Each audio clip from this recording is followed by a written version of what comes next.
പാണക്കാട് തങ്ങൾ ഉൾപ്പെടെയുള്ള അതുപോലെ ബഹുമാന്യരായ കുഞ്ഞാലിക്കുട്ടി മറ്റ് MLA പലരുമുണ്ട് എന്നോടൊപ്പം നിയമസഭയിലുണ്ടായിരുന്ന ആളുകളാണ്. എല്ലാവരെയും ഒത്തുചേർന്ന് ഇവിടെ വെച്ച് കാണാൻ കഴിഞ്ഞതിലുള്ള ഏറ്റവും വലിയ സന്തോഷം ഞാൻ അറിയിക്കുകയാണ്.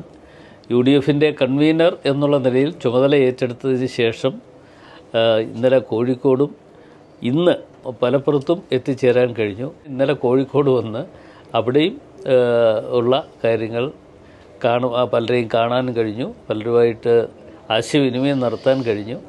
തുടർന്നുള്ള നാളുകളിലും എല്ലാവരുമായി സഹകരിച്ചുകൊണ്ട് മുമ്പോട്ട് പോകാനുള്ള അവസരം ഒരുക്കിയെടുക്കും എന്ന കാര്യത്തിൽ ഒരു തർക്കവും ഞങ്ങളെ സംബന്ധിച്ചിടത്തോളം ഒന്നുമില്ല. എന്ന് വെച്ചാൽ ഞങ്ങൾ എല്ലാവരും ഒറ്റക്കെട്ടായിട്ട് പ്രവർത്തിച്ചിരുന്നവരാണ്.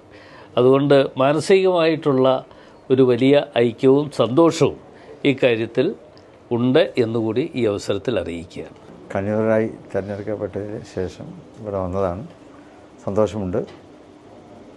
അവരെല്ലാവരും വരാൻ വേണ്ടി കാത്തിരിക്കുന്നതിനിടയ്ക്കാണ് ഇപ്പോൾ ഇദ്ദേഹത്തെ കോഴിക്കോട്ട് വന്നപ്പോൾ ഇവിടെ വന്നു. വലിയ ഭാരിച്ച ഉത്തരവാദിത്വമാണ് അദ്ദേഹത്തിന് അർപ്പിതമായിട്ടുള്ളത് നമുക്കറിയാം. പക്ഷേ അതെല്ലാം നമുക്ക് ഒറ്റക്കെട്ടായി യോജിച്ചുകൊണ്ട് ഇപ്പോൾ UDFന് ഇനി അടുത്ത തെരഞ്ഞെടുപ്പിൽ അധികാരത്തിൽ തിരിച്ചു കൊണ്ടുവരിക എന്നുള്ള ആ ഭാരിച്ച ഉത്തരവാദിത്വം അദ്ദേഹത്തിനുണ്ട്.